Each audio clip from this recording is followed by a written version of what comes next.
Cet épisode a été créé à partir de l'anglais en utilisant l'intelligence artificielle. À venir dans cet épisode de Follow Him. Quand je pense à la perturbation dont je parle souvent, cette idée de perturbation personnelle, je la décris sur le lieu de travail comme un processus délibéré d'auto-innovation. Je le répète donc, la perturbation est un processus délibéré d'auto-innovation. Vous choisissez de reconnecter votre cerveau. Vous prenez du recul par rapport à ce que vous êtes actuellement pour vous rapprocher de ce que vous pouvez être, mais si vous faites le tour de la question « qu'est-ce que c'est ?» c'est le repentir. Bonjour à tous, bienvenue dans ce nouvel épisode de Follow Him. Je m'appelle Hank Smith, je suis votre animateur. Je suis ici avec mon co-animateur, John By The Way, que je décrirai ainsi, avec un cœur et un visage joyeux. Pas en riant beaucoup, car c'est un péché, mais avec un cœur joyeux. John, il y a une partie de cette description qui est vraiment exacte. Un cœur et un visage joyeux, sans trop rire, car c'est un péché. Je pense que cela signifie se moquer des gens, John. Et ce n'est pas ce qu'il faut faire. Ce n'est pas ce qu'il faut faire. Nous devrions peut-être parler de cette partie. Oui, je pense que beaucoup de gens pourraient avoir une question sur cette partie. J'espère que cette question ne sera pas soulevée lors de mon jugement. John, nous sommes rejoints aujourd'hui par notre ami Whitney Johnson. Whitney, merci d'être ici. Heureux d'être ici. Nous sommes ravis de vous recevoir. J'attendais cela depuis longtemps. John et moi connaissons Whitney depuis l'époque où nous parlions sur la route, il y a longtemps, mais maintenant, nous parlons sur la route, mais nous restons à la maison. C'est un peu bizarre ce que nous faisons. John, section 58 et 59. Nous sommes enfin dans le Missouri. Dites-moi ce que vous en pensez. Je sais, Hank, l'un de vos sujets préférés est celui des attentes qui ne sont pas satisfaites et ils entrent. Session. Session? C'est l'endroit, c'est un peu comme à Salt Lake. C'est une partie de cette toile de fond. À quoi nous attendions-nous et qu'avons-nous obtenu? Vous avez raison, John. Le Seigneur le sait parce que dès le début, il dit « Wow, wow, wow, wow, wow, parlons de ce qui va se passer ici. » Oui, Whitney, comme tu l'as préparé, que veux-tu faire aujourd'hui? Qu'est-ce qu'on va apprendre? J'aime beaucoup l'idée de reprendre les attentes. Je veux partager avec vous un cadre autour de l'apprentissage et de la croissance qui, je pense, me sera très utile pour réfléchir à l'expérience qu'ils ont eue à Independence. Je voudrais également partager avec vous quelques réflexions sur le repentir en utilisant la perturbation personnelle, donc un cadre de perturbation et la façon dont je pense au changement dans un environnement séculier, mais ensuite le comparer à ce que nous avons en termes de notre sphère spirituelle.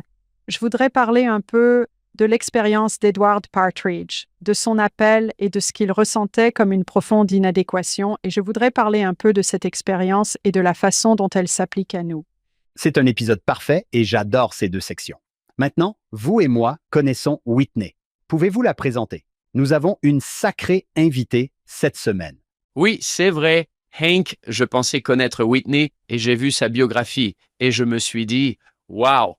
Et puis j'ai été très excité parce que je me suis dit qu'il fallait que je lui pose des questions à ce sujet.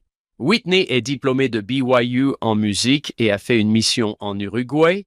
Et je dois m'arrêter parce que mon fils Timothy est en ce moment même dans la mission de Montevideo West. Vous savez? Oh, c'est merveilleux! Bien sûr, lorsque j'étais là-bas, il s'agissait d'une seule mission. C'était tout l'Uruguay. Oui, c'est vrai. Quel bel endroit! Oui, la conférence générale a récemment annoncé la construction d'un temple et s'agit-il de Rivera? Oui, à Rivera en Uruguay. Très intéressant. J'aimerais maintenant vous parler d'autre chose. Whitney est l'une des plus grandes penseuses du monde en matière de gestion. Elle est PDG et cofondatrice de Disruption Advisors. Elle a en fait fondé ce fonds d'innovation en matière de perturbation avec Clayton Christensen. S'agit-il du même Clayton Christensen qui a écrit Le pouvoir des missionnaires au quotidien? Une seule et même personne. J'ai eu le privilège de travailler avec lui pendant une dizaine d'années. Oh, c'était vraiment cool. La première fois que j'ai vu Clayton Christensen, je me suis dit « Wow !» Il ressemble beaucoup à Elliot Christensen, qui était l'un de mes jeunes leaders quand j'étais enfant, et c'est son frère. C'est trop amusant. Elle a un podcast Disrupt Yourself. Parmi ses invités figurent Simon Sinek et Brené Brown. Elle vit à Lexington, en Virginie. Son mari est professeur à la SVU et ils servent dans un pieu de la YSA. Ils ont 2 enfants qui sont en train de naître. J'adore cette expression. Ils aiment regarder des séries télévisées. J'ai vu votre biographie et je me suis demandé ce qu'était un K-drama. John, tu ne sais pas. Je ne sais pas. Pendant la pandémie, il n'y avait rien à regarder à la télévision. Ma fille m'a dit « Maman, regardons ce drame coréen. » Nous l'avons regardé. Il s'est avéré que nous en avons regardé une, puis une autre, et encore une autre. Il y a tout simplement de bonnes histoires, de bons développements de l'arc des personnages. C'est ce que nous faisons en famille. Ce n'est pas Hallmark, c'est mieux que Hallmark. C'est mieux que Hallmark. John, je n'arrive pas à croire que tu n'aies pas entendu ça. Vous manquez quelque chose? Non, je ne savais pas que c'était des K-dramas. Je savais qu'il y avait ce truc avec ces Coréens secs. Je ne savais pas que c'était des K-dramas et je conduis une Hyundai. Ok, je dois continuer. Voilà. Ce que je préfère, c'est que sa famille adore cultiver des framboises, des mûres et des fraises et faire de la confiture maison. Quand vous arriverez dans le royaume céleste, j'espère y être. Ils vous diront « Bienvenue ». Voici un bol de framboises, parce que je pense que les framboises sont des fruits célestes. Elles sont si bonnes, n'est-ce pas? Ils font. Et vous pourriez aussi bien y ajouter un peu de crème glacée. C'est vrai? Oh, Whitney, merci d'être avec nous aujourd'hui. Heureux d'être ici. Oh, merveilleux. Maintenant, je dois juste ajouter une petite note personnelle, Whitney, sur le fait que tu sois à l'USV. Il y a une partie de mon cœur là-bas. On pourrait penser que ça s'appelle Buena Vista, en Virginie. Ce n'est pas le cas, c'est Buena Vista, Virginie. C'est l'un de mes endroits préférés. Il faut que je fasse un clin d'œil à la famille Knight, Glade, Kathleen et Megan, qui a mon âge. Nous étions correspondants quand nous étions enfants. J'adore l'USV. L'esprit qui y règne n'a pas d'équivalent ailleurs. C'est vraiment le cas. C'est un endroit très spécial. Quand vous êtes ici, presque tous les gens qui sont ici se sentent comme s'ils avaient été appelés à être ici. Ils ont eu l'impression spirituelle de devoir vivre dans cette ville. J'ai besoin d'être affilié à cette université. Et maintenant, le président Cordon, qui était l'ancien président général des jeunes femmes, est le président de l'université. C'est incroyable. Quand j'y pense, je cite souvent John Denver, qui est une autorité générale. John, je ne sais pas si vous connaissez, frère Denver. Frère Denver. Oui, frère Denver. D'où vient-il? Je plaisante. Il a dit dans une de ses chansons qu'il rentrait chez lui dans un endroit où il n'était jamais allé auparavant. Et honnêtement, j'y suis allé, je venais d'obtenir mon diplôme de fin d'études secondaires. C'est comme ça que je le décrirais, en rentrant chez moi dans un endroit où je n'étais jamais allé auparavant. Lorsque Matthew, mon fils, est parti en mission à Charleston, en Virginie occidentale, ma femme a mis la stéréo à fond dans la Sequoia. En route vers le MTC en chantant « Presque ciel, Virginie occidentale » à tue-tête sur la 8e route du Nord. Je me fais vieux, alors j'ai eu du mal à chanter en même temps. Il s'agit de la mission de Charleston en Virginie occidentale, mais l'un de ses domaines d'intervention était l'USV. Matthew y a servi et il m'envoyait un texto le jour de la fête nationale. « Et papa, nous avons déjeuné avec Robert Millett aujourd'hui. On est sûr et on se dit « Quoi?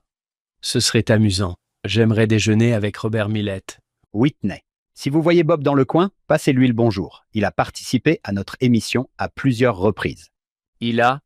Dites-lui que nous l'aimons et qu'il nous manque, s'il vous plaît. Je le ferai. Oui, absolument. Je vais lire un extrait du manuel « Viens et suis-moi ». La leçon s'intitule « S'engager avec anxiété pour une bonne cause ». Lorsque les anciens de l'Église ont vu pour la première fois le site de la ville de Sion, Independence, Missouri, ce n'était pas ce à quoi ils s'attendaient. Certains pensaient trouver une communauté prospère et industrieuse avec un groupe solide de saints. Au lieu de cela, ils découvrirent un avant-poste peu peuplé, dépourvu de la civilisation à laquelle ils étaient habitués et habité par de rudes colons de la frontière plutôt que par des saints. Il s'est avéré que le Seigneur ne leur demandait pas seulement de venir à Sion. Il voulait qu'ils construisent Sion. Lorsque nos attentes ne correspondent pas à la réalité, nous pouvons nous rappeler ce que le Seigneur a dit aux saints en 1831.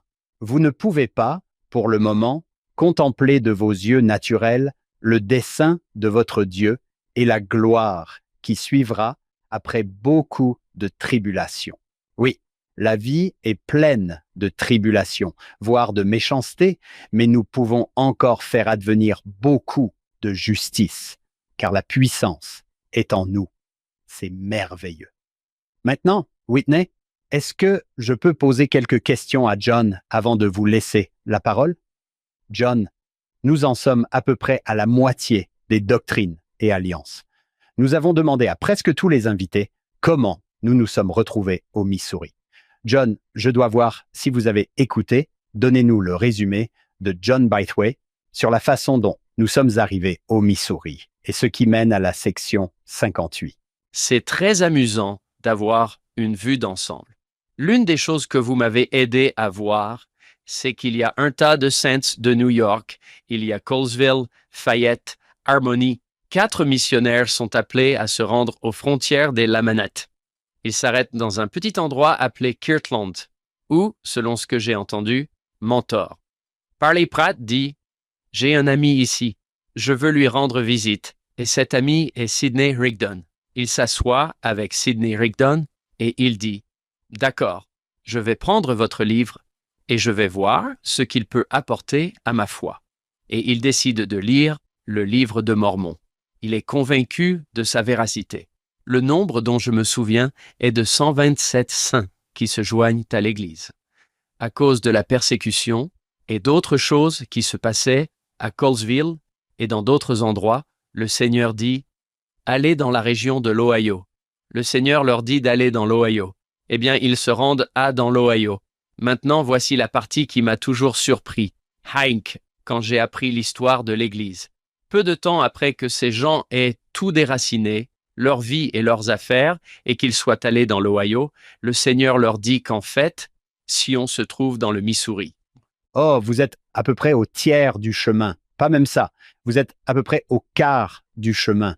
Il n'y a pas de courrier électronique, il n'y a pas de route, d'autoroute, de voie rapide pour s'y rendre. C'est une période difficile parce que l'Église a en quelque sorte 2 sièges alors qu'elle essaie de démarrer, et je pense que nous allons parler d'Edward Partridge aujourd'hui pour aller devenir évêque là-bas à Independence. Et au moment où nous commençons, ils marchent et partent. J'aime l'introduction du manuel. Ce n'est pas un Sion préconstruit, il faut le construire. Comment je me suis débrouillé, Hank? Excellent. Je pense au docteur Hutt de la semaine dernière. Elle serait très fière de vous. Alors, Emily, si vous écoutez, vous devriez peut-être envoyer un message à John pour le féliciter. Whitney, merci d'avoir supporté cela. Je crois que 13 ou 14 groupes de missionnaires sont arrivés au Missouri en août. Je ne peux pas imaginer que c'est ce que le Seigneur leur donne quand ils arrivent. Whitney, sur ce, comment voulez-vous aborder le texte ici? Pour moi, la façon d'étudier les Écritures est de les lire, puis de voir quelle expérience j'en ai. En particulier, je regarde ce que je sais, ce que j'ai appris d'un point de vue séculier qui commence à se croiser avec les Écritures, de sorte que je puisse comparer les Écritures à moi-même. J'ai pensé qu'il serait utile de commencer par réfléchir à cette expérience, à la gestion des attentes, et de partager avec vous un cadre que nous partageons généralement avec les entreprises que nous consultons et conseillons lorsqu'elles essaient de gérer le changement. Ce cadre s'appelle la courbe en S de l'apprentissage. Pour ceux d'entre vous qui ne connaissent pas cette courbe en S de l'apprentissage, la courbe en S elle-même est parfois connue sous le nom de courbe d'adoption. Elle a été popularisée à l'origine par un homme nommé Everett Rogers dans les années 1960 et il l'a utilisée pour comprendre à quelle vitesse une innovation serait adoptée. Lorsque je travaillais avec Clayton Christensen au Disruptive Innovation Fund, nous utilisions la courbe en S pour comprendre à quelle vitesse une innovation allait être adoptée et s'il était judicieux ou non d'investir dans cette entreprise. Alors que nous appliquions ce principe à l'investissement, j'ai eu cette idée, ce « aha », que nous pouvions utiliser la courbe en S pour comprendre à quoi ressemble la croissance et à quoi elle ressemble. Cette courbe répond à 3 questions. Premièrement, pourquoi est-il si difficile de commencer quelque chose de nouveau? Deuxièmement, pourquoi une fois que l'on a commencé, cela devient-il facile? Et troisièmement, Pourquoi peut-on être très bon dans quelque chose et avoir l'impression de ne plus pouvoir continuer à le faire? Voici ce qui se passe dans votre cerveau lorsque vous faites quelque chose de nouveau, comme aller à Independence, Missouri. Votre cerveau a cette hypothèse de ce qu'il va me falloir pour passer du bas de cette courbe au haut de la courbe et il exécute ce modèle prédictif. Lorsque vous vous trouvez dans la première partie de la courbe, ce que nous appelons le point de lancement, vous exécutez ce modèle prédictif. La plupart de vos prédictions sont inexactes quant à ce à quoi cela va ressembler, de sorte que le fossé des attentes, parce que ces prédictions sont inexactes, se creuse. La dopamine, qui est un messager chimique du plaisir, chute. Vous vous sentez alors dépassé, découragé, frustré, impatient. Vous pouvez avoir l'impression d'être un imposteur. On peut se dire « Je pensais que c'était une très bonne idée et maintenant je n'en suis plus si sûr ». C'est l'expérience qu'ils ont vécue. Ce qui est fascinant, cependant, à propos du point de départ de la courbe, c'est que lorsque vous êtes à ce niveau, la croissance se produit en fait très, très rapidement. Mathématiquement, elle est la plus rapide, mais elle n'est pas apparente. Elle n'est pas évidente, vous ne pouvez donc pas la voir et vous avez l'impression que la croissance est lente. Il y a deux autres parties de la courbe. Je vais les passer en revue rapidement, puis nous reviendrons sur le point de départ de l'expérience que nous vivons. Il y a ce point de départ où la croissance semble lente. Puis, à un moment donné, si vous persistez et que vous dites « oui, je vais construire Sion ici », vous atteindrez un point de basculement. Il y a des années, Malcolm Gladwell a popularisé le concept de point de basculement, où l'on passe à la partie lisse et abrupte de la courbe. Ce qui se passe ici, c'est que la croissance n'est plus seulement rapide, mais qu'elle donne l'impression d'être rapide. Ce qui se passe avec la dopamine, c'est que vous avez des surprises positives, des surprises émotionnelles positives. La dopamine monte en flèche parce que vos attentes commencent à être dépassées, parce que votre modèle prédictif fonctionne de mieux en mieux. Vous savez à quoi vous attendre. Vous savez comment construire la communauté. Vous savez où se trouvent les rues. Vous connaissez tout le monde dans la communauté. On commence à se sentir à l'aise. On est chez soi. C'est le point de départ où la croissance semble lente. Vous avez le point d'équilibre où la croissance est rapide et semble rapide, puis vous arrivez à cet endroit appelé maîtrise, qui est un endroit très intéressant parce que ce qui se passe ici, c'est que vous comprenez les choses. Votre modèle prédictif fonctionne désormais. C'est comme un programme informatique que vous avez débogué, il fonctionne, mais vous n'apprenez plus à ce stade. La dopamine n'est plus très présente. Vous êtes maintenant confronté à un dilemme car d'une part, vous aimez vraiment être au sommet de cette courbe en S, maître de tout ce que vous étudiez, et vous aimez donc vraiment être en mission, mais cela fait maintenant 23 mois que vous y êtes. Vous aimez vraiment être un expert à l'université, mais vous êtes maintenant en dernière année. Vous aimez être un expert, mais comme votre cerveau a besoin de plus de dopamine, il doit continuer à apprendre. Vous êtes confronté à un dilemme. Demeurez-vous sur place et arrêtez-vous d'apprendre, ou passez-vous à une nouvelle courbe? Une métaphore que j'aime utiliser est celle de l'alpinisme. Je n'ai jamais escaladé de montagne, mais je pense que cette métaphore est très appropriée. Un alpiniste vous dira que toute altitude supérieure à 28 000 pieds est connue comme la zone de la mort. À cette altitude, le cerveau et le corps commencent à mourir. Lorsque vous êtes au sommet d'une courbe en S, vous n'êtes plus en train d'apprendre. Votre cerveau et votre corps commencent littéralement à mourir et vous devez donc sauter au bas d'une nouvelle courbe en S et c'est à cela que ressemble le cycle de croissance. En y réfléchissant, vous voyez probablement des parallèles. Que se passe-t-il dans l'Église? Chaque fois que vous commencez à vous dire « Je suis vraiment doué pour enseigner aux jeunes hommes », Je l'ai eu. j'ai ce qu'il faut. Je suis une excellente enseignante primaire. Ah, je suis tellement douée pour jouer du piano au Young Women's Great. On va vous perturber. Nous allons vous donner une toute nouvelle vocation. Pour moi, quand je pense à la courbe en S, ce n'est évidemment pas ce que j'enseigne dans un cadre laïque, mais ce que je retiens, c'est que c'est une façon de penser à la progression éternelle. Nous grandissons, puis nous plafonnons, puis nous grandissons encore, puis nous plafonnons, puis nous grandissons encore. C'est un cadre que j'utilise pour m'aider à réfléchir quand je fais quelque chose de nouveau, quand je me sens mal à l'aise, quand je me sens mal à l'aise quand je suis dans une nouvelle ville comme Independence et que je ne sais pas à quoi cela ressemble. Je suis au point de départ de la courbe et cela normalise l'expérience. C'est très, très utile. Pour en revenir à votre question sur les attentes au point de départ, Il y a un très grand écart entre ce qui est et ce que vous pensiez que ce serait. Se déplacer le long d'une courbe en S est un exercice de gestion de la dopamine. Au point de lancement, vos attentes sont trop élevées et au point d'équilibre, elles sont en quelque sorte en équilibre et la maîtrise, elles sont trop faibles. Alors parfois, Dieu vous donne un nouvel appel, vous dit « Allez dans une nouvelle ville, allez à l'indépendance parce que nous avons besoin que vous appreniez quelque chose de nouveau. » Permettez-moi de faire une pause et de voir si vous avez des observations ou des commentaires avant que je ne continue. Whitney, en vous entendant expliquer le modèle de la courbe en S, j'ai pensé à une citation que j'ai rarement l'occasion d'utiliser, mais que j'adore. Il s'agit d'Edmund Hillary, le premier homme à avoir atteint le sommet de l'Everest. Et voici ce qu'il a dit. Alors que j'étais au sommet de l'Everest, j'ai regardé la vallée en direction du grand pic Makalu, je crois que c'est son nom, et j'ai réfléchi mentalement à un itinéraire et à la manière de l'escalader. Cela m'a montré que même si je me trouvais au sommet du monde, ce n'était pas la fin de tout. J'envisageais d'autres défis intéressants. Bingo! N'est-ce pas génial? Comme si j'étais monté là-haut et que j'étais ici. Oui, c'est ça. D'accord. Qu'est-ce qu'il y a ensuite? Oui, et c'est magnifique parce que la croissance est notre paramètre par défaut. Notre Père céleste nous a conçus pour grandir. Nous parlons de l'état d'esprit de croissance que nous avons tous jusqu'à ce que nous ne l'ayons plus. Mais si vous comprenez ce modèle, il vous aide à faire ce que vous savez que vous êtes fait pour faire et à passer à travers ces endroits qui semblent un peu chaotiques.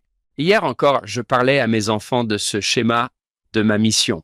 Dès que je me sentais à l'aise dans un domaine, j'étais transféré et il y avait un nouveau défi ou un nouvel appel qui allait avec. Vous avez expliqué que c'est ce que le Seigneur fait à dessein. Hank, une fois de plus, vous avez trouvé exactement la bonne personne pour en parler. Cette perturbation est une attente. Pas si vite, mon ami. Vous êtes perturbé. Et cela fait partie d'un processus de croissance. J'adore ça. Oui. Whitney, puis-je vous poser une question sur leurs attentes? Quand Jean nous a raconté l'histoire, il a raison sur ce point. Ils avaient des attentes assez élevées pour ce à quoi cela allait ressembler, et le Seigneur semble, je ne pense pas qu'il essaie de les décourager, mais peut-être que les gars reviennent à moi, ici. Si vous lisez le verset 3, vous ne pouvez pas voir de vos yeux naturels, pour le temps présent, le dessein de votre Dieu sur les choses qui viendront ensuite et sur la gloire qui les suivra. Oui, de bonnes choses arrivent après beaucoup de tribulations. Est-ce que le Seigneur essayait de leur donner des attentes? C'est une excellente question. Leur calendrier était différent, n'est-ce pas? Ils disaient « Dieu, tu nous as promis quelque chose et nous sommes arrivés ici et je le veux dans la minute qui suit. » Et il disait « Non, vous allez l'avoir, mais je vous donnerai votre jouet dans 1 heure. » Il y avait un grand décalage. Nous sommes si jeunes. En plus de réfléchir à ce modèle de base, l'Église de l'époque était essentiellement une organisation en démarrage, comme une entreprise en démarrage, mais elle avait cette idée grandiose et audacieuse. Elle est ancrée dans les visites célestes. Vous avez eu cette invocation perturbatrice avec Joseph Smith et je pense à ce que cela doit être pour nous et j'essayais de penser à un exemple moderne de Whitney et je pense que cela pourrait être quelque chose comme « Je suis allé au temple de Richmond parce que c'est notre temple ». Même si nous en voulons vraiment un ici, Père Céleste, je ressens l'esprit et je suis sur le chemin du retour. J'ai un accident, je reçois une contravention pour excès de vitesse et, pour couronner le tout, quand je rentre à la maison, il y a de la vaisselle dans l'évier. C'est tout simplement difficile. En plus de cela, je pense qu'ils ont probablement souffert du syndrome de stress post-traumatique. Lyman Copley possède ce vaste domaine, il les invite sur ses terres, puis il les met à la porte. Bon, d'accord. Mettons ça pour ce que nous ressentons nous-mêmes. Imaginez que Hank, vous avez invité John chez vous.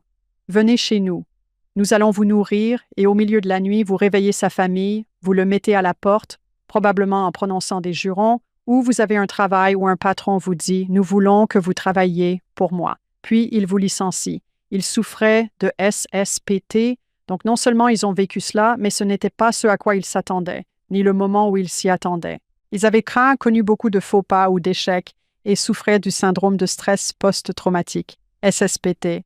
Je ressens donc énormément de compassion pour eux, pour l'expérience qu'ils ont vécue et pour les questions qu'ils se posent. Une fois arrivés, ils disent « Attendez, attendez, attendez, attendez. Quoi? Vous nous avez dit d'être ici et maintenant c'est terrible. je relisais l'ouvrage de Frère Packer, Candle of the Lord. Voici ce qu'il dit. La partie spirituelle et la partie émotionnelle sont si étroitement liées qu'il est possible de prendre une impulsion émotionnelle pour quelque chose de spirituel. Et j'aimerais faire le lien avec la courbe en S. Lorsque vous êtes au point de départ d'une courbe, vous vous sentez mal à l'aise. Vous pouvez alors commencer à vous dire « Je ne me sens pas très bien. Est-ce que Dieu m'a vraiment dit d'être ici? Parce que c'est vraiment inconfortable. Peut-être que je ne devrais pas être en mission. Je me sens mal. » Mais l'une des choses que nous devons finir par régler, c'est que c'est là que notre foi entre en jeu. C'est là que Frère Hollands ne rejette pas. C'est pourquoi il faut avoir confiance pour pouvoir dire « D'accord, vous m'avez dit d'être ici. Tu as dit que cela ressemblerait à cela. Je me sens mal en ce moment. La courbe en S vous aide donc, mais je vais avoir la foi, comme vous l'avez dit, qu'un jour mes yeux ne le verront plus, mais qu'un jour ce sera ce que je veux que ce soit. » Combien de fois cela s'est-il produit dans la vie? D'ailleurs, John, je vais bientôt vous inviter pour que vous puissiez en faire l'expérience. Essayons cela. Oui.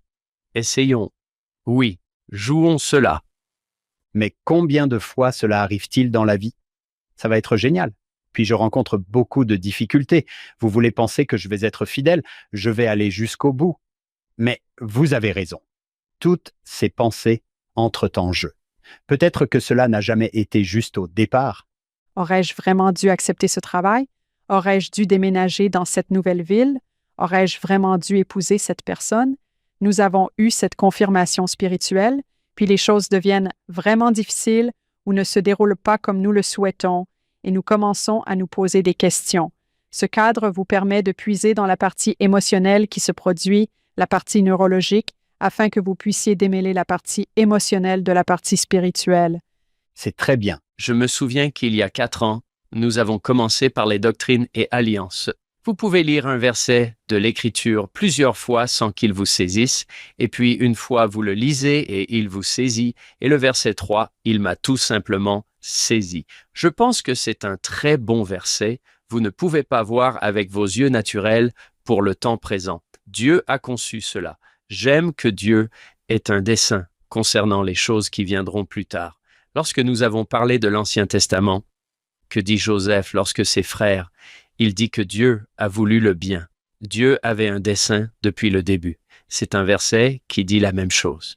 Je regarde toutes les béatitudes qui donnent l'impression que Jésus est aux antipodes. Il y a tous ces gens qui viennent entendre qu'en fait, ce ne sont pas les nantis, les riches et les indépendants qui sont bénis, mais les pauvres en esprit. Ils se disent « Quoi? Oui, les doux sont bénis. » Attendez, de quoi parle-t-il quand Jésus dit « Béni soit-il » ? C'est le temps présent, car ils le seront. C'est l'au-delà. C'est une réalité présente. C'est une possibilité future. Ce verset résume ces 3 choses. Le 3e verset est devenu l'un de mes préférés dans les doctrines et alliances parce que oui, moi aussi, on est perturbé et que fait-on? Oui, et vous savez, c'est intéressant. Je pensais à ce que vous venez de décrire sur la conception, votre Dieu concernant les choses qui viendront par la suite, et puis Frère Rasbands a parlé récemment de la conception divine. J'ai pensé partager une expérience personnelle qui s'est produite il n'y a pas très longtemps. C'est très intéressant pour moi parce que dans ma bénédiction patriarcale, on m'a toujours enseigné à me prémunir contre le découragement et la déception. Celui sur lequel je m'étais déjà concentré était le découragement. J'étais en Arizona et je rendais visite à ma mère. Elle est assez âgée et fragile, et sa vie va s'achever dans un avenir pas trop lointain.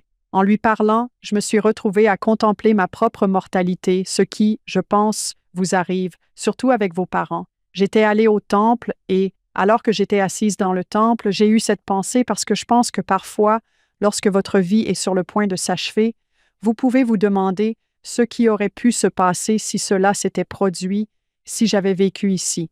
Si cela s'était produit, les choses auraient pu être différentes. J'ai eu cette pensée, je pense que c'était manifestement une incitation de l'esprit, à savoir que la déception est une tentation au même titre que le découragement. Quand on pense à l'idée de la nomination, on est nommé à quelque chose, on est nommé pour aller quelque part, on est nommé pour faire quelque chose. Lorsque vous êtes déçu ou que vous parlez de la façon dont les choses auraient dû se passer, vous êtes presque en train de dire que vous ne faites pas confiance à Dieu. J'ai une merveilleuse citation préférée, Stevie Wonder, parce que je dois citer Stevie Wonder qui a dit que vous pouvez parier votre vie là-dessus et 2 fois plus que Dieu savait exactement où il voulait que vous soyez placés. Alors que je contemplais ces versets et cette expérience qu'il vivait, je me suis rendu compte que je devais être prêt à dire « Je ne suis pas là-bas, mais là où je suis, c'est ici. Je suis sur le point de départ de la courbe en S de l'indépendance, et cela, à sa manière, pour utiliser un mauvais jeu de mots, est très libérateur. » Nous avons ici une perspective intéressante que les saints d'alors n'ont évidemment pas. En lisant ce texte, nous savons que les 8 années à venir pour ces gens seront ponctuées de difficultés, d'épreuves, de douleurs et de déceptions. Alors que nous lisons ceci, nous nous disons, les gars, vous l'entendez, il y aura beaucoup de tribulations. Je trouve intéressant que nous ayons presque le point de vue du Seigneur qui connaît l'avenir. Ce qui est en quelque sorte cavalier de notre part, n'est-ce pas? Ils sont en plein dedans.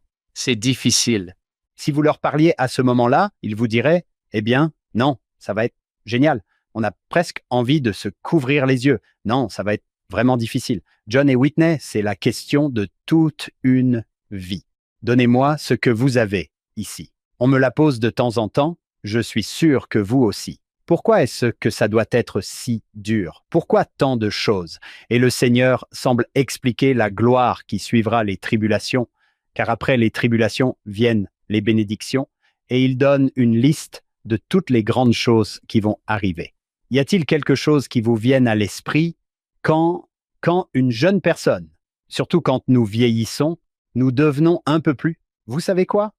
Je peux voir les bénédictions qui sont venues des choses difficiles. J'ai déjà parlé de cette famille avant John, mais je connais un jeune couple avec des enfants en bas âge, une petite fille atteinte de leucémie qui fait de son mieux pour vivre l'Évangile et élever une famille, et qui se retrouve dans cette situation. Vous savez, ces deux-là sont très fidèles, mais je peux voir que parfois, ils se disent « Pourquoi est-ce si difficile ?» Je n'ai pas de bonne réponse. Je pense à certaines personnes proches de ma famille parce que c'est très difficile. Il leur est très difficile d'avoir la foi parce qu'ils ont l'impression que Dieu s'en fiche. C'est là que votre foi doit vraiment vous ancrer et que vous devez prendre une décision. Nous vivions à Belmont, dans le Massachusetts, et il y avait une famille là-bas. Nous étions assis à l'école du dimanche et cet homme a dit qu'il s'appelait Greg Sorensen. Il a dit « Je choisis de croire, je le choisis ». Dans ce genre de situation, c'est très difficile. Je pense que la seule chose à laquelle nous pouvons revenir, c'est que nous arrivons à cet endroit où nous allons choisir parce que nous avons eu suffisamment de preuves que Dieu est là, qu'il se soucie de nous, qu'il y a un plan. Nous nous accrochons à cela avec tout ce que nous pouvons, mais c'est toujours très difficile. Je me demande si un petit garçon du nom de Jacob, dont le frère s'appelait Néphi, n'a pas dit « Papa, Léhi, pourquoi est-ce si difficile ?» Et c'est ainsi qu'est sorti le 2e chapitre de Néphi, l'un des plus grands chapitres du livre de Mormon. Eh bien, mon fils, laisse-moi t'expliquer l'opposition en toutes choses. Laissez-moi vous expliquer comment Dieu a créé les choses, à la fois celles qui agissent et celles sur lesquelles on agit, et comment nous pouvons agir lorsque la vie agit sur nous. Laissez-moi vous dire que tout a été fait dans la sagesse de celui qui connaît toutes choses et que l'homme est pour qu'il ait de la joie. Vous n'êtes pas 24 heures sur 24, 7 jours sur 7. Il y a de l'opposition là-dedans. La joie viendra, mais c'est l'une des grandes questions éternelles, et je pense que Joseph Smith va la poser à Liberty Jail dans les sections 121, 22 et 23 également. L'une de mes héroïnes, et John, je sais qu'elle est aussi l'une des vôtres, est notre productrice Shannon Sorensen. Lorsque son mari Steve est décédé, c'est lui qui a été notre fondateur. Nous parlons souvent d'eux. Shannon et moi étions en train de parler et bien sûr, elle est dévastée par tout cela et en larmes. Elle me répétait sans cesse « J'ai confiance dans le plan. Je fais confiance au plan. J'ai le cœur brisé. Je souffre. Je n'abandonnerai pas mon Dieu. Que dit Néphi, Jean? Je sais en qui j'ai mis ma confiance. » Oui, c'est vrai. Whitney, nous avons des gens qui nous écoutent, les histoires que nous recevons. Une femme nous a dit « J'écoutais votre émission quand la police m'a appelé pour me dire que ma fille avait été tué dans un accident de voiture. J'écoutais votre émission parce que mon père s'est suicidé et vous vous demandez comment nous pouvons aider.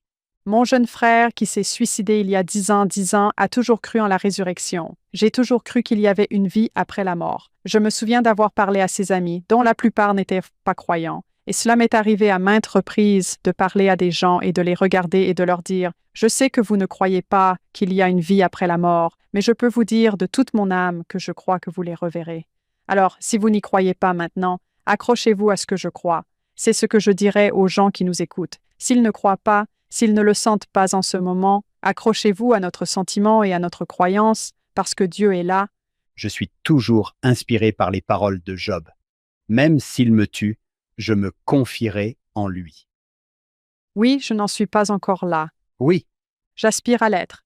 J'ai ensuite pensé qu'il serait intéressant de parler du verset 27 qui dit « En vérité, je le dis, les hommes doivent s'engager avec ardeur dans une bonne cause, faire beaucoup de choses de leur propre volonté et accomplir beaucoup de justice. » Je pense que nous aimons tous ce verset, mais je me suis surpris à réfléchir à ce verset et je voulais partager quelques réflexions avec vous. La première est une réflexion sur le mot anxieux. Il n'y a pas longtemps, je suis tombée sur un article dans un merveilleux magazine appelé Wayfarer Magazine. Avez-vous vu ce magazine? Oui, c'est vrai. Oh, c'est splendide. Il y avait un article écrit par un homme du nom de Stan Benfell, qui est professeur à BYU, et il parlait de l'anxiété, de la façon dont elle peut être paralysante quand on est anxieux, et je vais le paraphraser ici. Il dit que lorsque vous luttez contre l'anxiété, c'est comme une mouche, n'est-ce pas? Elle est toujours là. Elle plane. C'est une épine dans la chair. Il a dit que lorsqu'on souffre d'anxiété, on peut parfois avoir l'impression d'être un lâche et un narcissique parce que chaque fois que l'on pense à faire quelque chose de nouveau, notre esprit se met à penser à toutes les mauvaises choses qui peuvent se produire. On a peur et on a parfois l'impression d'être un narcissique parce qu'on a tellement de mal à sortir de sa tête qu'on ne peut penser à rien d'autre. Mais il a ensuite fait une observation très intéressante qui m'a beaucoup touchée et réconfortée. Il a dit que la meilleure façon de porter la croix de l'anxiété est d'être membre de l'Église, d'être un membre engagé de l'Église de Jésus-Christ des Saints des derniers jours. Et il a dit que c'est en partie parce que dans l'Église, il y a des appels comme celui d'être évêque. Il était l'évêque juste après Matt Holland, qui est maintenant frère Holland. Et il a dit, je suis sûr que beaucoup de gens ont été déçus quand j'ai été appelé, mais j'avais un appel. Et j'ai senti que cette idée de ne pas être rejeté, donc cette confiance, Dieu m'a appelé à faire ceci. Je m'occupe de cette sœur où je fais X. J'ai donc un travail spécifique à faire, ce qui me permet d'être plus facilement anxieux. Je sais que nous sommes censés faire beaucoup de choses par notre propre justice, mais je pense que ceci peut être classé dans la catégorie des commandements et non pas dans celle des quelques commandements. Voici ce que je veux que vous fassiez, mais dans le cadre de votre appel, j'ai besoin que vous sortiez et que vous vous engagiez avec anxiété. Il a également dit qu'à cause de l'anxiété, il s'en remettait souvent plus complètement au Seigneur, parce qu'il se retrouve dans une situation où il se dit « Je ne sais pas si je vais y arriver. Je sais certainement que j'ai ressenti cela et que j'ai eu à faire face à l'anxiété. Je m'appuierai sur le Seigneur plus que je ne le ferais si je me disais « Je sais ce que je fais. Je suis vraiment bon dans ce domaine. Je vais prier et prier et prier et lui demander de m'aider. » Je voulais parler un peu de ce mot anxieux et de l'anxiété parce que je pense que beaucoup de gens éprouvent de l'anxiété. Je voulais en parler dans cette partie de l'engagement. En ce qui concerne l'engagement, vous savez, dans le contexte de l'embauche de personnes dans notre entreprise, vous voulez des personnes qui vont surprendre et ravir. C'est ce qu'on appelle l'engagement anxieux. Des personnes qui se présentent et dont on se dit « Wow, je ne m'attendais pas à ça. Je n'y avais pas pensé. Wow, vous avez fait ça. » Je pense que c'est un bel exemple de ce à quoi ressemble l'engagement anxieux sur le lieu de travail, et nous avons tous été appelés par des personnes qui se sont surpassées. Voilà quelques-unes de mes réflexions sur, et je reviens à ce que vous avez dit tout à l'heure, John, sur l'idée que nous sommes faits pour agir et non pour qu'on agisse sur nous. Je crois fermement en cela, au pouvoir de notre agence. Nous avons souvent appris à être impuissants, mais la réalité est qu'il y a parfois de l'anxiété. C'est plus difficile à faire qu'il n'y paraît à première vue. J'ai été un peu excité quand vous avez dit que vous aviez quelque chose à faire, Hank. Quand vous et moi étions dans l'association des jeunes hommes, nous devions mémoriser un thème très long appelé « Soyez prêts » et c'est tout. Et j'ai lutté avec ça pendant 1 mois et demi, j'ai fini par y arriver. Mais j'aime le thème du quorum de la prêtrise d'Aaron aujourd'hui. Je suis un fils bien-aimé de Dieu et il a une œuvre à me confier, même si ce n'était que cela. C'est génial. Il a un travail à faire pour moi parce que là, vous avez un but, vous avez une valeur, vous avez une affirmation, alors j'aime ça. Et comme j'étais anxieusement engagé, cela m'a fait penser aussi au président Nelson qui nous a donné une définition si simple, la meilleure chose que vous puissiez faire pour rassembler Israël. Chaque fois que vous faites quelque chose qui aide quelqu'un de chaque côté du voile à faire un pas vers la réception des ordonnances essentielles du baptême et du temple, vous contribuez à rassembler Israël et cela nous donne quelque chose à faire et j'aime la simplicité avec laquelle il l'a fait. Les enfants du primaire peuvent le comprendre. C'est intéressant de vous entendre dire cela parce que cette idée de tout ce qui aide quelqu'un à avancer sur le chemin de l'alliance, j'y ai souvent pensé à propos du travail que je fais. Oui, je travaille et je suis payé pour le faire, mais quand je vais au fond des choses, j'ai l'impression et j'ai eu des impressions spirituelles que ce que j'essaie de faire, c'est de prêcher l'Évangile de manière à ce que les gens puissent l'entendre. C'est comme rencontrer les gens là où ils sont. De manière à ce qu'ils puissent l'entendre. J'aime bien ça. Je l'aime bien. Vous changez. Vous pouvez faire des progrès. Je me souviens que quelqu'un m'a dit au Y il y a quelques années, lorsque j'élaborais le cadre de la courbe en S et que je réfléchissais à cette idée, un collègue m'a dit « Whitney, c'est intéressant de voir comment tu fais ces grands sauts intuitifs, puis tu essaies de trouver des recherches qui les confirment. » Je me suis dit « Oui, je fais de grands bonds intuitifs parce que mon Père céleste me donne ces petits cadeaux. Voici cette idée. Voilà. Je t'aime. Et c'est l'un de mes langages d'amour. » Whitney, quand vous dites que vous vous adressez surtout à des publics laïcs, je me souviens que la première fois que j'ai parlé pour une entreprise, un membre de l'Église m'a dit de venir parler pour mon entreprise. J'ai répondu que je ne faisais pas ce genre de choses. Il n'aimerait pas me voir sûr. Il m'a dit « Non, non, non, cela va marcher, changer 2 ou 3 choses. Tu seras très bien. » J'étais si nerveuse. J'étais si nerveuse. Je ne pense pas avoir dormi la nuit précédente. Je me lève et je commence à enseigner certaines des choses que j'ai apprises dans mon programme de doctorat. Il semble plus réceptif que le public de saints des derniers jours auxquels j'avais parlé. Je suis allé à l'arrière et j'ai parlé à quelques personnes. Une femme pleurait. Elle m'a dit « Vous m'avez fait pleurer, je suis vraiment désolé. Je pense que vous avez raison. Les gens aspirent à ces principes. Vous les enseignez dans différents contextes. Ce sont des principes qui conduisent les gens vers Dieu, vers la vérité. » Parce que c'est un peu comme si un poisson ne reconnaissait pas l'eau parce que nous nageons dans ses principes éternels. Je pense que c'est ça. C'est une perle de grand prix. Nous ne voyons pas toutes les choses que nous savons et ne ressentons pas l'orientation que nous ressentons à cause de l'Évangile. Nous ne l'apprécions pas toujours à sa juste valeur, pas de la même manière que quelqu'un qui ne l'a jamais entendu auparavant. Maintenant, quand quelqu'un dit « Hey, viens parler pour mon entreprise », c'est sûr. Bien sûr, ils sont plus assoiffés de ce genre de choses. John, je ne sais pas où j'ai trouvé ça. C'est peut-être Alex Beau, mais il a cité le verset 26 et il a parlé du mot « paresseux ». Vous souvenez-vous de ce qu'il a dit? Il a dit qu'il ne peut y avoir qu'une seule bonne raison pour laquelle Dieu a créé la paresse. Pour nous servir d'exemple. Parce que si vous avez déjà tenu un paresseux ou regardé un paresseux, peut-être que si nous demandons au Seigneur qu'est-ce que cela signifie, il dirait « Oh, j'en ai créé un pour que vous sachiez ce qu'il ne faut pas faire. » Il y aura bien quelqu'un qui nous enverra un email pour nous dire qu'en fait, les paresseux sont les meilleurs. Alors, désolé si j'offense un amateur de paresseux. Je suis persuadée que c'est le cas. Je crois qu'à un moment donné, ma fille a acheté un paresseux en peluche, alors soyez prêts. Oui, et ils sont adorables. Ils sont adorables. Elles sont adorables. Il faut qu'ils le soient. Elles vous serrent dans leurs bras. Ils s'accrochent à vous. Ils ne survivraient pas à l'évolution s'ils n'étaient pas adorables. Je sais. C'est ça? Oui, quelqu'un va juste s'accrocher à eux et les garder en sécurité.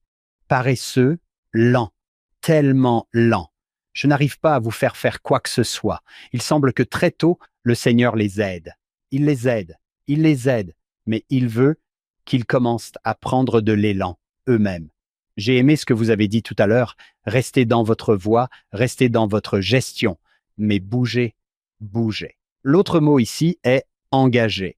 Et la seule raison pour laquelle j'insiste est que je travaille à BYU et que c'est un mot dont nous parlons beaucoup. Je me suis engagé, je me suis fiancé, n'est-ce pas? Je me suis fiancé le week-end dernier. Je me suis fiancé. Ce que j'ai remarqué, et c'est peut-être le cas partout, mais surtout à BYU, c'est que les fiancés sont obsédés par leurs fiançailles. Ils ne pensent qu'à ça. Ils ne parlent que de cela.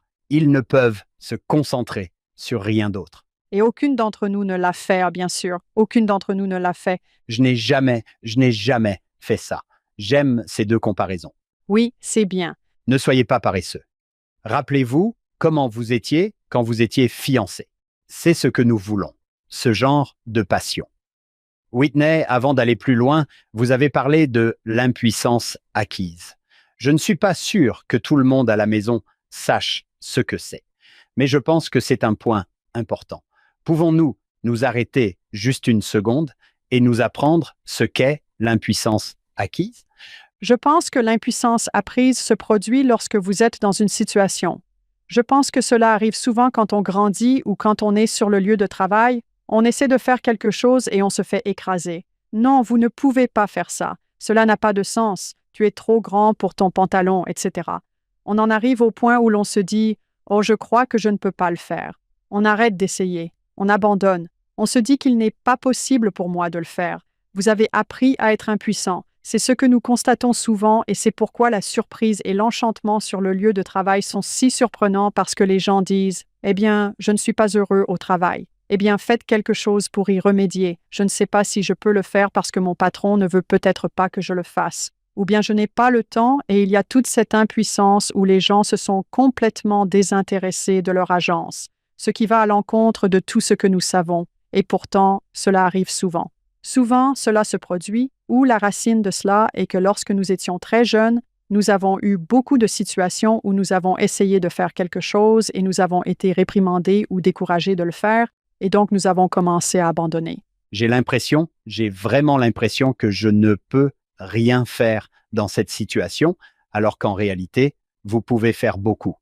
Mhm. Mais je me suis convaincu, j'ai appris que je n'ai aucun pouvoir. Mon impuissance m'est venue naturellement. C'est un cadeau que j'ai reçu. Vous n'avez pas eu à l'apprendre. Non, je n'ai pas eu à l'apprendre. Je l'enseigne maintenant à d'autres. Mais Vous avez un doctorat en impuissance apprise. c'est tout à fait exact. Je l'enseigne à d'autres. Je leur demande de s'inscrire et ils ne veulent même pas le faire. Ils disent qu'ils ne savent pas comment faire.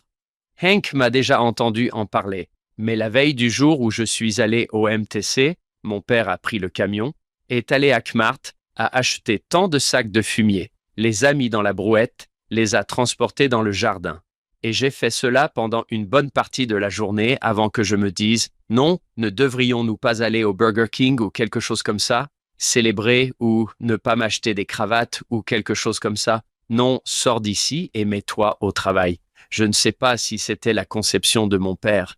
J'apprécie beaucoup cette éthique du travail. Je l'apprécie vraiment. Et cela m'a aussi fait penser que je pouvais aller au MTC pour me reposer. C'est très drôle. Parfois, j'ai l'impression que mon père m'a simplement dit « Hé, déplace cette traverse de chemin de fer. » Pourquoi? Je la veux là. Il suffit de le faire. Oui, je pense qu'il me fatiguait trop pour pêcher. Je pense que c'était ça. C'est ça, vous épuisez. C'est une bonne stratégie. C'est une bonne stratégie. Merci, Whitney.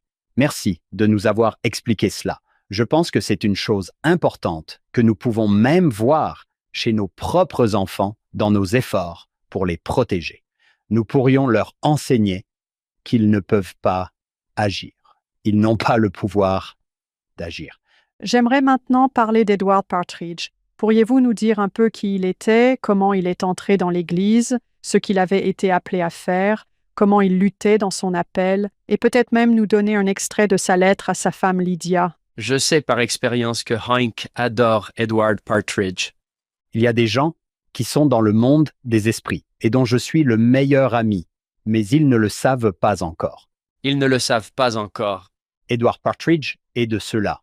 Quand je le vois, je le serre dans mes bras et il me dit « Qui êtes-vous? Qu'est-ce que vous faites ?» Pour moi, Edward Partridge n'est pas seulement extraordinaire en raison de l'individu qu'il est pour moi. Il représente un membre de l'Église de cette première période qui n'est pas aussi connu. Il n'est pas Brigham Young, il n'est pas Joseph Smith, il n'est pas Emma Smith. Il est en dessous de ce niveau, je suppose que l'on pourrait dire, mais il travaille, se sacrifie et donne. Il en va de même pour sa femme, Lydia. Si Sherilyn Farness était ici, si elle écoute Sherilyn, c'est elle qui a fait le travail de recherche sur les Partridge. Elle a écrit une excellente thèse sur la famille. Elle s'intitule Fact, Fiction and Family Tradition. The Life of Edward Partridge, le premier évêque de l'Église de Jésus-Christ, des saints des derniers jours. Edward Partridge. Nous avons déjà abordé ce sujet dans d'autres épisodes. Je ne m'étendrai donc pas autant que je le voudrais. Il est l'un des premiers convertis de la région de Kirtland. Lorsque les 4 missionnaires passent dans la région en route vers l'ouest, il est élu par sa communauté. C'est lui qui est digne de confiance pour aller rencontrer Joseph Smith. Ils lui ont dit « Edward, nous te faisons confiance. Va le rencontrer. Reviens nous dire ce que tu en penses. » Il est baptisé. Il a bien réussi dans la vie grâce à son dur labeur de chapelier. Je crois qu'il est membre depuis 4 mois et on l'appelle le premier évêque de l'Église. Tous les évêques ont poussé un soupir. « Oh, pas de Manuel !»« John, vous avez été évêque. Il n'est pas seulement évêque comme l'évêque de circonscription, il est aussi évêque président. Il est tous les 3 responsables des affaires temporelles de l'Église. Il fait partie de ces groupes de missionnaires qui vont à l'indépendance. Qu'est-ce que vous diriez de ça? Tous les autres rentrent chez eux, sauf quelques-uns d'entre vous.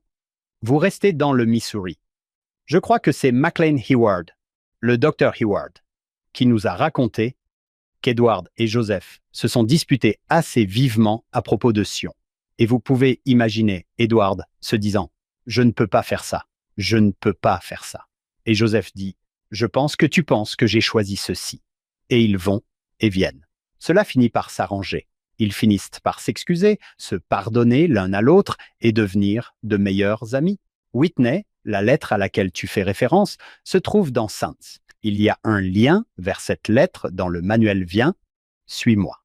C'est un court extrait. Oh, mais je suis ému en le lisant. Il écrit à sa femme Lydia, qui pensait qu'il allait revenir du Missouri, mais elle va en fait y aller pour vivre avec lui. Il écrit « Je crains que ma position soit au-dessus de ce que je peux faire pour être accepté par mon Père céleste. Priez pour moi afin que je ne tombe pas. Oh, il est si bon. Je remarque que le Seigneur lui dit de se repentir de ses péchés. » Si le Seigneur dit à Edward Partridge de se repentir de ses péchés, Qu'est-ce qu'il me dirait? oh là là, si je disais « Dois-je me repentir de mes péchés ?» il serait comme « Nous n'avons pas, ça ne semble pas bon, mon frère. » Merci d'avoir posé cette question, Whitney. Oui, et c'est ce que je voulais souligner parce que je voulais vraiment donner ma réaction à cette expérience qu'il a eue. C'est intéressant parce que j'ai entendu au fil des ans beaucoup de gens parler de leur nouvel appel à l'Église et dire qu'ils ne se sentaient pas à la hauteur de cet appel. Je ne sais pas si j'ai généralement ressenti cela, sauf lorsque j'étais en mission. J'ai probablement eu l'impression de ne pas être à la hauteur. J'ai certainement eu des appels où je me souviens avoir été appelé dans la présidence de la Société de secours de Pieux et je me suis dit que je pouvais le faire, mais que je ne voulais pas le faire. J'ai donc eu cette expérience. Si nous revenons à la section 29 des Doctrines et Alliances, verset 34, où le Seigneur dit que toutes les choses sont spirituelles pour Dieu ou pour moi, je pense que la réflexion que j'ai faite en l'entendant parler de cela est la suivante. En y réfléchissant, l'une des choses que j'ai le plus apprises de Clayton Christensen, les gens me demandent ce que vous avez appris de lui. Et j'ai appris beaucoup de choses, évidemment, mais une chose qui m'a vraiment marquée, c'est qu'il n'a pas séparé le séculier du spirituel. Il a apporté sa vie séculière à l'Église en termes de prouesse académique, mais il n'a pas eu peur d'apporter sa vie spirituelle sur le lieu de travail. Et cela, il a été très significatif pour moi. Je pense que je réagis en ce moment à cette lettre, en particulier parce que je suis en train d'écrire un autre livre. Je me suis sentie très poussée à écrire ce livre Mais lorsque je regarde la croissance spirituelle et personnelle qui a dû avoir lieu pour que j'en arrive au point où j'ai le point de vue que j'ai besoin d'écrire ce livre pour l'écrire de la manière que je veux, j'ai l'impression de vivre une tribulation dans le sens du doute de soi. Est-ce que je peux vraiment le faire? Suis-je vraiment à la hauteur? Je me suis donc sentie très proche de ce qu'il disait. L'idée est aussi que Dieu ne nous donne peut-être pas d'opportunité de développement par le biais de nos appels à l'Église. Peut-être que c'est à travers notre travail, mais si toutes les choses sont spirituelles pour Dieu, cela n'a pas d'importance. C'est tout ce qui compte. Il vous donnera cette opportunité de développement. Toutes les choses sont égales pour lui. Que ce soit à l'Église, à la maison ou au travail, il nous poussera et nous étirera. Je pense que si nous ne vivons pas ces expériences ou, par exemple, je ne sais pas si je peux faire cela, nous ne serons pas assez humbles. Et je me souviens que quelqu'un m'a dit, il y a des années, que l'une des raisons pour lesquelles la vie doit être difficile, ce qui nous ramène à la question que vous posiez tout à l'heure, c'est que Dieu nous aime suffisamment pour que nous lui tendions la main. Et si ce n'est pas difficile, nous ne le ferons pas. Certaines personnes sont aussi humbles, mais la plupart d'entre nous ne le sont pas. C'est quelque chose qui m'a vraiment marqué. Et puis, je voulais aussi parler de la repentance où, comme vous l'avez dit, vous lui avez dit, ne vous repentez pas de ces péchés qui sont l'incrédulité et l'aveuglement du cœur, qu'ils prennent garde de ne pas tomber. Je voulais me concentrer sur l'idée de repentance pendant 1 minute. Pour en revenir à l'opposition entre le séculier et le spirituel, c'est lorsque je pense à la perturbation, dont je parle souvent, à cette idée de perturbation personnelle. Je la décris sur mon lieu de travail comme un processus délibéré d'auto-innovation. Je le répète donc, la perturbation est un processus délibéré d'auto-innovation. Vous choisissez de reconnecter votre cerveau, même si vous prenez du recul par rapport à ce que vous êtes actuellement et à ce que vous pouvez être. Mais si vous le mettez vraiment à plat, qu'est-ce que c'est? C'est le repentir. Le président Nelson l'appelle métanoïo. Est-ce que je prononce cela correctement? Oui, c'est vrai. D'accord. Quand Jésus nous demande de nous repentir, il nous invite à changer d'avis, de connaissance, d'esprit et même de façon de respirer. Je dis cela avec respect, mais je crois vraiment que Dieu est un fan de la perturbation, parce que ce qu'il nous demande vraiment de faire quand nous nous défoulons, c'est de nous perturber nous-mêmes pour pouvoir nous rapprocher de lui. Je pense qu'il y a une autre idée rapide à ce sujet, c'est un peu une transition, mais je pense que c'est puissant pour moi. Je pensais au prophète Joseph en tant que leader. L'une des choses que nous constatons dans nos recherches, c'est que les gens veulent changer, mais qu'ils ont aussi envie de stabilité. Ils recherchent la stabilité dans un rapport de 10 à 1. Nous voulons donc plus de stabilité à cause de notre biais de négativité. Nous avons tendance à nous concentrer sur ce qui ne fonctionne pas.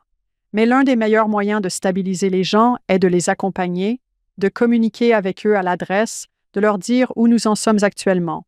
Voilà où nous en sommes sur la courbe S. Voilà pourquoi nous faisons cela. Voici pourquoi nous faisons cela. Il y a donc tous ces objectifs. Mais l'une des choses que le prophète Joseph a faites de manière si magnifique, si généreuse, c'est qu'il était continuellement disposé à dire « Oh, Edward, tu veux savoir ce que le Seigneur pense? Je vais le lui demander. Sidney, tu veux savoir ce que le Seigneur pense? Je lui demanderai. » Il leur disait « Venez avec moi sur ce chemin. Voici ce que Dieu pense de vous. Voici ce qu'il veut que vous sachiez. » Ainsi, ils se sont sentis en communication d'une manière suffisamment stable et ancrée pour qu'ils puissent s'engager dans cette grande courbe en S audacieuse qui était à la fois terrifiante et excitante. Je vais m'arrêter là et voir ce qui vous vient à l'esprit. J'ai remarqué que Whitney, dans mes expériences avec le Seigneur, aime beaucoup la repentance. Il semble que chaque fois qu'il est dans les Écritures, c'est son premier sujet, la foi et la repentance. Ensuite, quand je pose des questions, j'aimerais connaître cette grande réponse et cette grande réponse. Je reçois généralement quelque chose comme ça en retour. J'adore cette question. Pouvons-nous nous concentrer sur la repentance pendant un petit moment? Si la perturbation est la repentance, je suis avec vous. Le Seigneur est un fan. Quelle était la définition déjà? C'est un processus délibéré d'auto-innovation. C'est ça? Je suis dans un endroit confortable. Je vais m'asseoir ici pendant un petit moment et puis non, laissez-moi réfléchir. Laissez-moi regarder à l'intérieur ce qui est possible en moi. Mhm. Que puis-je faire différemment? Et Dieu vous dira très gentiment, très gentiment. Oui, c'est vrai. Waouh, c'est à la fois effrayant et merveilleux. Et c'est à la fois effrayant et merveilleux. Et parfois, quand le Seigneur me dit que je dois me repentir, non, il veut dire se repentir. En un mot, arrêtez de faire cela. Cessez de penser de cette façon. Mais je n'arrive toujours pas à me débarrasser de l'idée que la vie doit être si dure. Et si cela ne vous dérange pas, puis-je citer ici frère Holland? C'est autorisé dans notre émission. C'est autorisé dans notre émission. Il a développé ce qu'avait dit frère Maxwell. Il a dit, en s'excusant auprès de Nala Maxwell d'avoir osé modifier et élargir quelque chose qu'il avait déjà dit, je suggère moi aussi qu'une vie ne peut pas être à la fois remplie de foi et exempte de stress. Cela ne marchera tout simplement pas de glisser naïvement dans la vie en disant, tout en sirotant un autre verre de limonade, « Seigneur, donne-moi tous tes choix, tes vertus, mais assure-toi de ne pas me donner de chagrin, de peine, de douleur ou d'opposition. S'il te plaît, ne laisse personne me détester ou me trahir, et surtout ne me laisse jamais me sentir abandonné par toi ou par ceux que j'aime. En fait, Seigneur, veille à me préserver de toutes les expériences qui t'ont rendu divin. Et puis, lorsque les difficultés rencontrées par les autres seront terminées, laisse-moi venir habiter avec toi, où je pourrai me vanter de la similitude de nos forces et de nos caractères, alors que je flotterai sur mon nuage d'un christianisme confortable. » Très bien. C'est un extrait d'un discours intitulé « Attendre le Seigneur ». C'était en 2021, Hank. Je pense que c'était pendant le COVID. J'adore cela parce que je me souviens de l'avoir entendu dire cela et j'ai pensé que c'était utile parce que je pense, revenons à Emma Smith pendant une seconde. Comment me sentirais-je si j'étais dans le royaume céleste, ce que je veux être, et qu'elle y soit, et que je n'ai pas eu d'expérience qui m'ait testé autant que possible? Je pense que nous serions embarrassés. Comme si nous ne devions pas être ici. Oui, c'est vrai. Wow. Whitney, je peux te poser une question sur les perturbations? Bien sûr. Plus tard, lorsque le Seigneur parle de repentance aux versets 42 et 43, je me demande si je ne vois pas des parallèles avec ce que vous avez dit. Voici, celui qui se repent de ses péchés est pardonné, et moi, le Seigneur, je ne m'en souviens plus. J'aime cette idée de rupture. Allez de l'avant. Nous ne devons pas nous accrocher au passé. Allons de l'avant. Puis celui-ci. Si un homme ou une femme se repent de ses péchés, il ou elle les confessera et les abandonnera. Dans la perturbation, est-ce l'idée que je me confesse enfin, que je vois enfin et que je reconnais que je peux faire mieux. Je peux être différent. Et puis le courage, je suppose, de quitter l'endroit confortable et de l'abandonner. C'est de la bravoure totale. Si vous voulez revenir à l'idée d'une courbe en S, lorsque vous vous perturbez vous-même, vous êtes en fait au sommet d'une courbe en S. Parce que lorsque nous parlons d'une courbe en S, je parlais dans le contexte de la croissance, mais vous pouvez être sur une courbe en S où vous êtes super à l'aise. Ce n'est peut-être pas une bonne courbe en S, mais vous êtes à l'aise. Ainsi, lorsque vous vous perturbez, vous sautez vers le bas d'une nouvelle courbe en S, en chute libre. Oui, c'est vrai, c'est très inconfortable, c'est sûr. Une autre chose que je dis souvent, c'est que le prix d'un nouveau et meilleur moi est votre ancien moi. Il faut se rappeler que cet ancien moi vous a servi, qu'il vous a servi et qu'il est ce que vous êtes. Abandonner cet ancien moi, sauter dans une nouvelle courbe en S, c'est effrayant. Et il est douloureux d'abandonner son ancien moi pour devenir une personne différente. Le prix d'un nouveau soi. C'est votre ancien moi. C'est ton ancien toi. J'aime aussi ce que vous avez dit à propos de confesser. Quand j'ai lu « confesser », je me suis dit « je vais dire à tout le monde ce que j'ai fait ». Et parfois c'est approprié, mais parfois ça ne l'est pas. J'aime la façon dont vous décrivez cela comme un aveu, c'est peut-être simplement ce que je vois. Moi aussi, j'ai du mal. Je le reconnais. Je suis consciente. J'accepte d'être à cet endroit. Très bien. À venir dans la deuxième partie de cet épisode. Je donnerai une conférence. Il dure 45 ou 50 minutes. Et à la fin ou au cours de la conférence, je parlerai de l'utilisation des déclarations « Je suis » pour aider les gens à changer. Je dirai ceci en passant, vous savez, il est remarquable pour moi que le Christ, dont le nom était « Je suis », que ces mots ont un énorme pouvoir créatif. Ainsi, lorsque vous dites « Je suis », vous invoquez ce pouvoir créatif.